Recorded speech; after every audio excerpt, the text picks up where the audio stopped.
Okay, so what we thought about for the afternoon session, obviously it's more focused on the software. We thought we'd start with the 850 because there's been a couple of enhancements to what you guys are currently doing.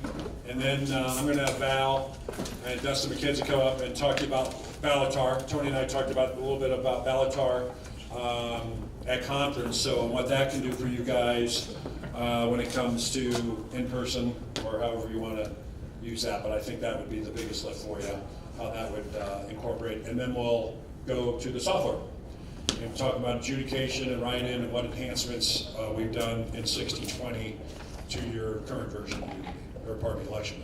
So with that, we'll go ahead and start with the 850. Help if well, you guys know. I'm just going to run a batch through. I'm going to have Heather and Toby come up and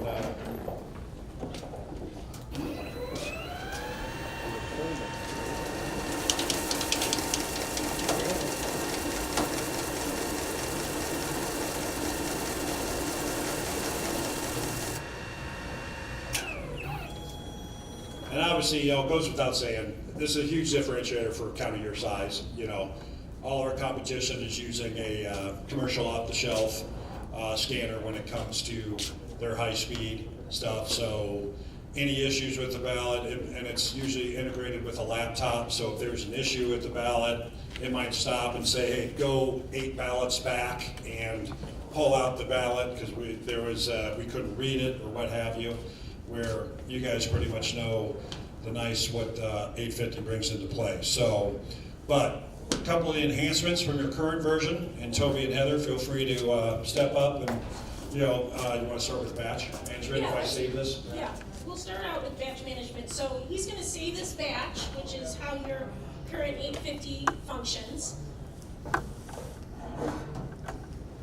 Right, so it's saving that information. Now, when I go back into the scanning screen, I know you guys can't really see back there, but I'll describe what's going on. There's now a current batch little icon over here, and it names your batches. So we're on this batch that we're about to work on is A004. So if I click this little, or touch this button, it'll tell me I have one batch found. So this is the batch that was scanned. If I want to make it current, what happens is those totals that were over here, and when he saved it, put them on the right-hand side.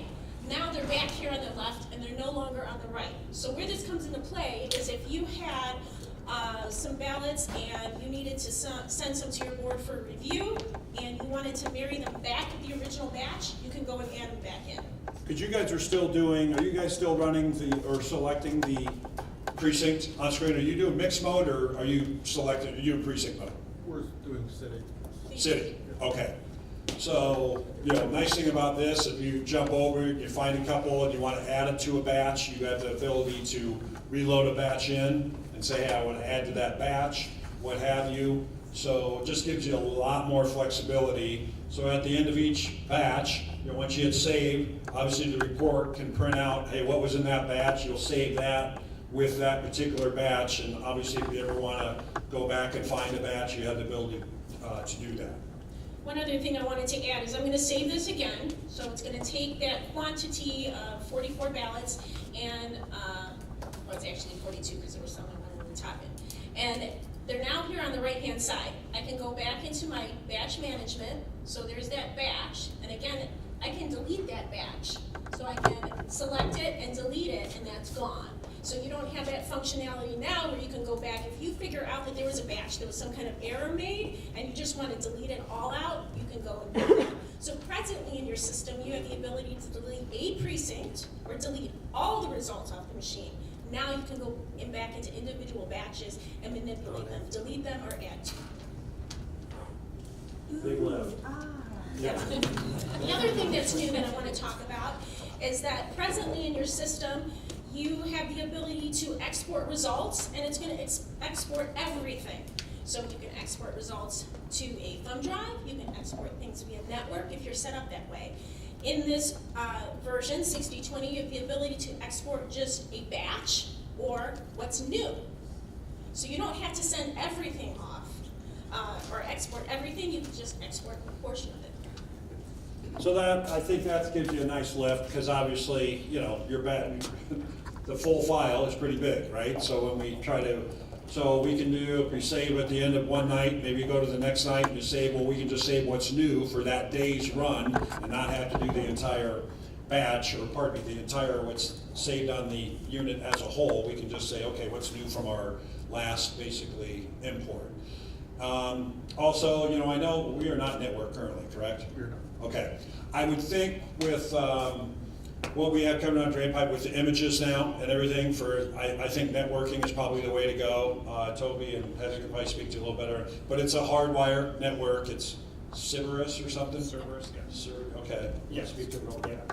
So, basically, to get this to work, you need a third-party SFT server that's Cerberus, and the system will talk to Cerberus.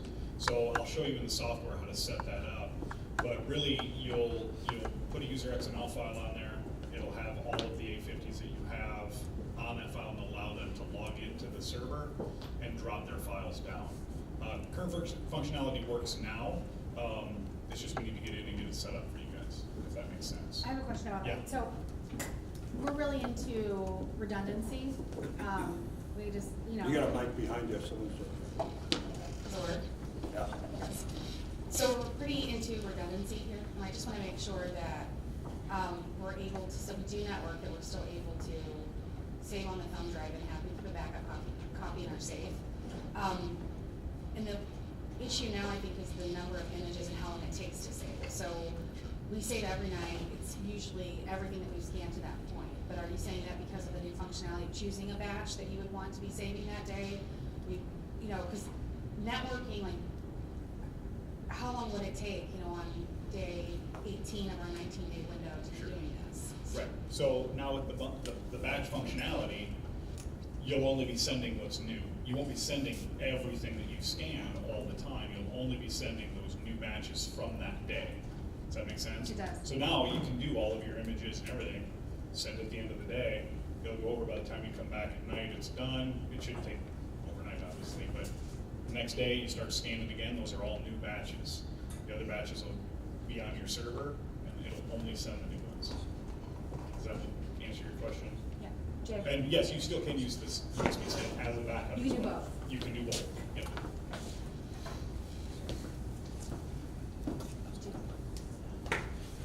Just to follow up on that, if something has already been sent, like let's say Monday scanning has already been sent to Cerberus, and it's now Wednesday, and you know we figure out that something was amiss, and we need to go ahead and change something from Monday scanning. Does it know like automatically that it still needs to resend that stuff even though it's no previous? Yes. So let's say I take a batch and I make it current again, and I add more ballots to it. That's now a new. It's the same batch, but that's new data. So you would send it again, and the system electionware would know, and it would pick up and just bring in those new totals. It just replaces what was there with the new totals for that batch. Does that Jay, make turn sense? that mic off. Well, I've got a little I'll public just service yell. announcement. If you use it, you gotta kind of work the mic pretty close. Okay. So you know. And I think you guys have probably seen the screen, but obviously the export options, media device, which obviously you're doing currently, network server folder. The other nice thing, since the export options says export files for new batches only, or export files for all saved batches. Right. Okay, so that's where, at the end of the day, obviously, we just, if we're doing daily runs, it's gonna save you a lot of time and effort if we just do the Yeah. You can new also, batches only. right. You can also turn on what we call send on save. So as soon as you run ballots and you hit save, it'll automatically send that batch to you. So we're not waiting so much time. You don't have to overnight. wait. Okay. Yep, you hit save and it goes. Assuming you're networked. If you're networked. It doesn't work that way to the USB stick only networks. So,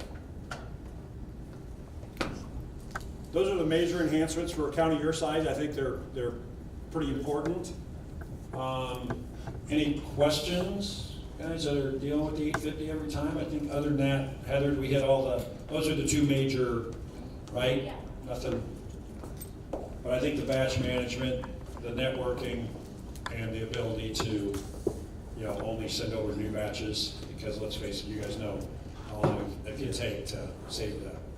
I'm kind of going back to the DS200 right now. So we're talking about images and saving images, and that was the issue before. So, right now, we're concerned about saving images on the DS200 because it takes longer for it to close the polls. And sometimes still, we have an issue with the poll workers actually pulling the stick out while it's thinking, and then we have to go through a whole other process here. I don't know, is it sped up on the new version as far as when you save images on the DS200? Yeah, so again, updates to it is new processor, new memory. So all that comes into play when you're saving at the end of the night. So it should be much faster now than your current DS200s. But it does matter, the more ballots. Oh, the more ballots, it Yeah. will take a little bit more time, but not probably what you're experiencing. It should be quicker, it's gonna be quicker than what you're currently doing now, should be because of the enhanced memory and the enhanced processor. Yes, sir. What about reading in the DS200s, like once they come back on election night? Like currently, we kind of do an initial pass that's just the data only, and then the second pass is when we bring the images in just due to, you know, the longer time frame. Has that been improved? Yeah, when we get to the software, It's gone. I'll explain that. But yeah, so now, when we get to the software, I'll explain it. Like in ERM right now, you know, you bring them in and you don't archive anything, right? You just bring the results. You'll see how fast these sticks come in now with all the images there. The reason we were limited was ERM itself. Now everything's housed within electionware and one database, so they read it really fast.